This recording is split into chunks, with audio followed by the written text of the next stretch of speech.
Assalamualaikum warahmatullahi wabarakatuh. Perkenalkan teman-teman, nama saya Rian Adi Saputra, NPM C1C0243 dari kelas 2D, Prodi Akuntansi, Fakultas Ekonomi dan Bisnis, Universitas Bengkulu. Nah, teman-teman sekalian, pada kesempatan ini saya ingin menjelaskan materi tentang inventory. Apakah teman-teman di sini mengetahui apa itu inventory? Inventory itu dalam bahasa Indonesianya adalah persediaan. PSAK yang mengatur tentang persediaan yaitu PSAK nomor 14. Nah, PSAK nomor 14 ini mengatur tentang persediaan, sehingga bila teman-teman bekerja di suatu perusahaan dan disuruh untuk mencatat persediaan barang.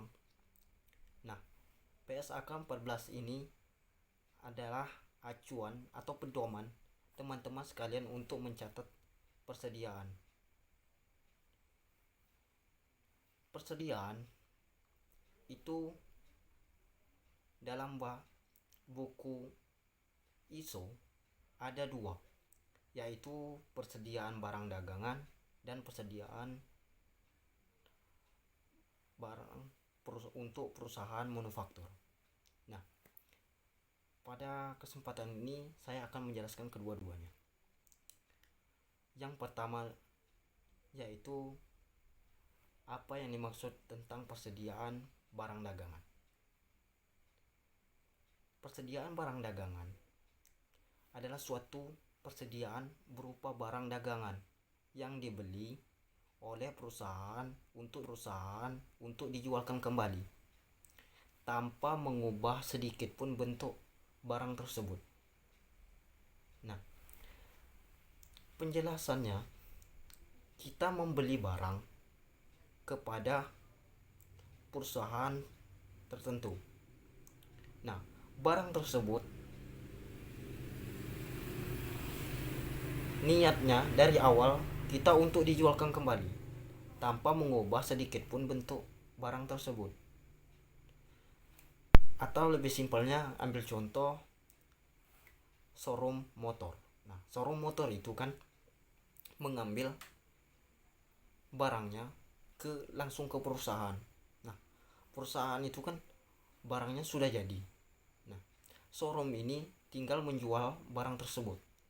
Kan showroom itu tidak mengubah sedikit pun bentuk-bentuk barang motor tersebut. Nah, itulah persediaan barang dagangan. Yang kedua, persediaan pada perusahaan manufaktur. Nah, persediaan perusahaan pada manufaktur ini terbagi menjadi 3 jenis, yaitu yang pertama persediaan bahan baku, yang kedua persediaan bahan dalam proses, yang ketiga persediaan bahan jadi atau barang yang sudah dijual. Nah, yang pertama persediaan bahan baku. Nah, persediaan bahan baku ini berupa bahan untuk diproses. Prosesnya itu proses awal. Lebih kita simpelkan itu proses permulaan.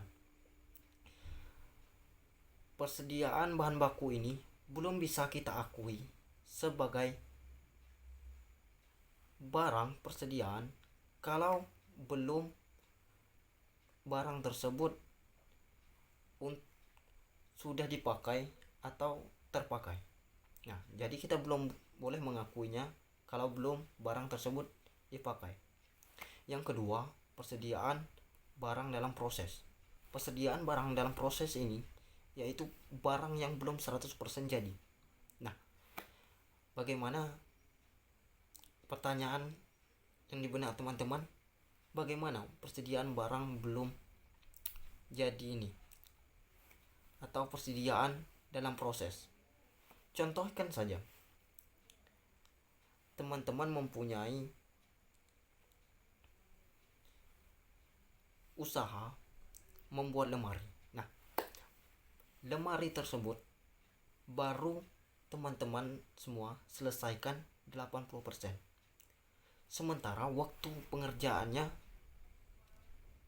tidak sudah menyampai batas, sehingga barang tersebut harus kita kasih kan kepada orang tersebut. Nah, itulah yang dinamakan persediaan barang dalam proses. Nah, persediaan barang dalam proses ini tidak boleh kita akui menjadi persediaan barang jadi, karena dia belum 100% jadi. Dan tidak bisa juga kita akui persediaan bahan baku, karena dia tidak lagi menjadi bahan baku, karena sudah setengah. Itu dinamakan persediaan bahan dalam proses. Yang ketiga, persediaan barang jadi. Nah, persediaan barang jadi ini baru dikatakan 100% barang jadi. Nah, persediaan barang jadi ini belum atau tidak bisa kita katakan menjadi persediaan barang dagangan. Karena mengapa? Karena persediaan barang jadi ini sudah melewati proses-proses kedua sebelumnya, sehingga tidak bisa kita samakan menjadi persediaan barang dagangan. Permasalahan kedua selanjutnya yaitu permasalahan penentuan kuantitas barang dagangan. Penentuan kuantitas barang dagangan adalah menentukan unit yang masih tersisa pada setiap akhir periode. Nah, unit itu atau jumlah.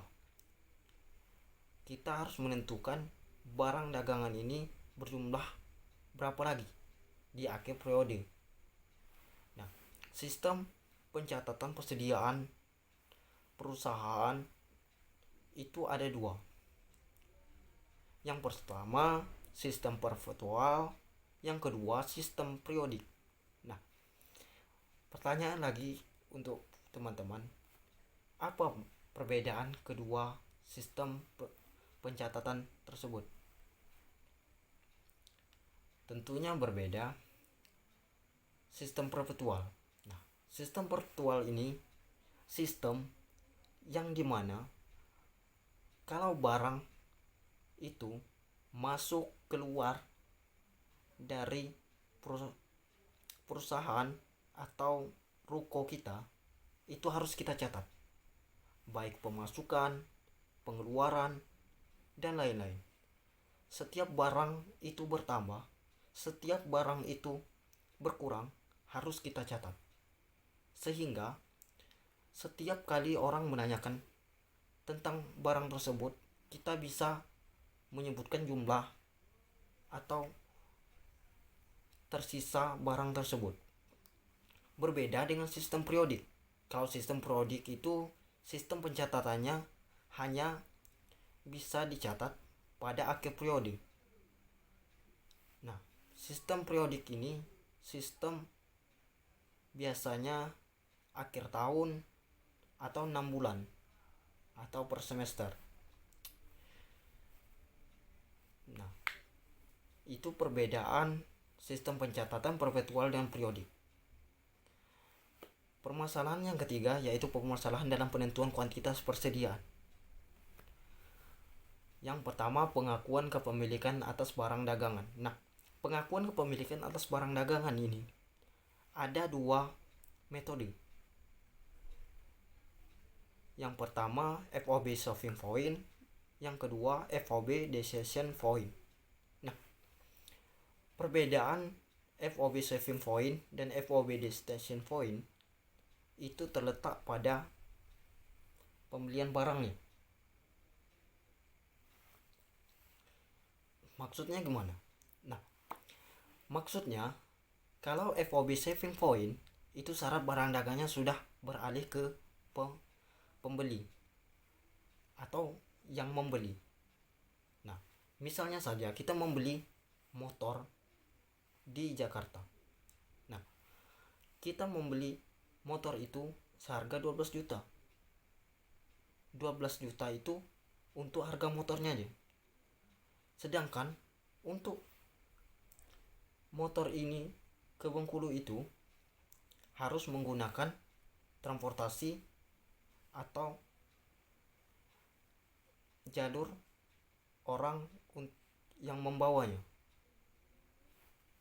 Nah, uang transportasi dan uang untuk membayar penyewa untuk membawa barang motor ke Bengkulu ini, itu yang pembeli yang menanggungnya, bukan penjual. Sedangkan FOB decision point itu syarat kesepakatan di awal, di mana kepemilikan barang dagangan baru beralih setelah sampai barang tersebut. Nah, jadi transportasi dan apapun bentuk bayaran selanjutnya itu ditanggung oleh penjual, sehingga pembeli menerima bersih di tempatnya, baru mengakui barang tersebut atau membayar barang tersebut. Nah, yang kedua, barang konsiasi. Barang konsiasi ini lebih dikenal dengan barang titipan. Nah, apakah barang titipan itu? Barang titipan tidak, yaitu barang yang perusahaan menitipkan barang kepada perusahaan lain. Contohnya saja, perusahaan ais atau perusahaan es krim itu menyimpan barangnya di gudang PT Megacol atau Mega Internasional. Nah, sehingga barang tersebut tidak boleh kita akui sebagai kepemilikan kita,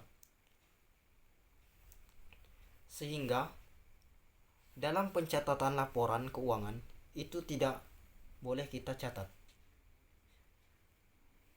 sebelum barang itu terjual kepada pemasok atau pembeli. Yang keempat, metode penilai persediaan, yaitu menentukan nilai persediaannya. Metode ini akan disajikan dalam persediaan barang dagangan pada laporan posisi keuangan perusahaan. Nah, metode penilaian persediaan ini akan dilaporkan posisi keuangan perusahaannya. Nah, apakah?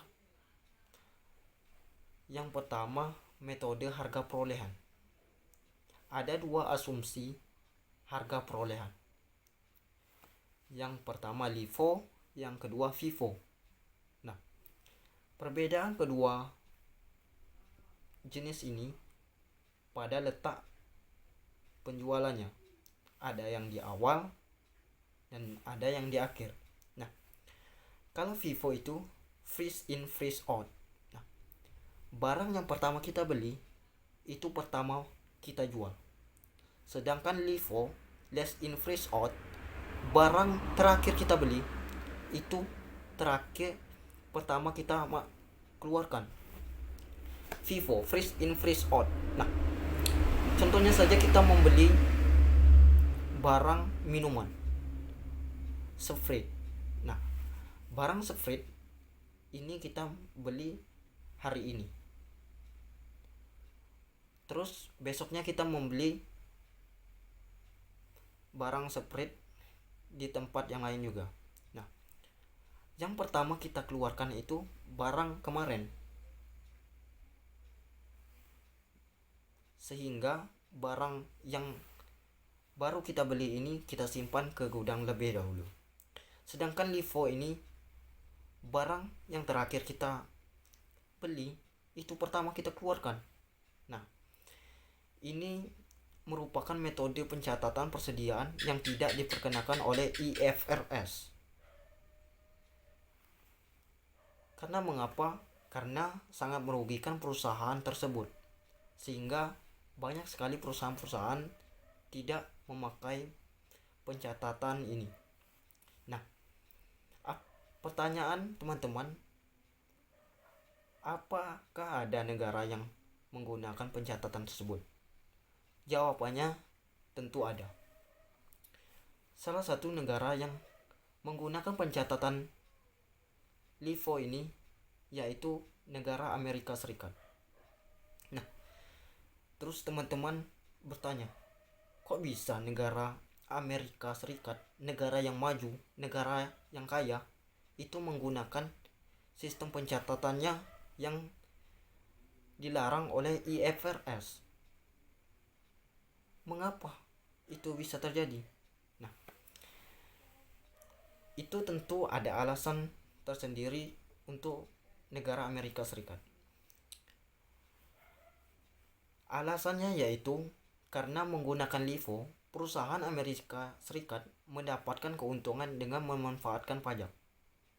Nah, dengan pajak yang rendah, maka perusahaan tersebut mengalami keuntungan sehingga mereka terus mencatat menggunakan LIFO supaya mendapat terus keuntungan. Nah, itulah materi tentang inventory atau persediaan. Jadi kesimpulannya, inventory adalah suatu pencatatan yang mana pencatatan ini akan dilakukan yang menurut perusahaan dan mengikuti PSAK yang berlaku, yaitu PSAK nomor 14. Baiklah teman-teman, hanya itulah dapat saya sampaikan. Semoga materi yang saya sampaikan bermanfaat. Lebih dan kurang saya mohon maaf. Wabillahi taufiq walhidayah. Wassalamualaikum warahmatullahi wabarakatuh.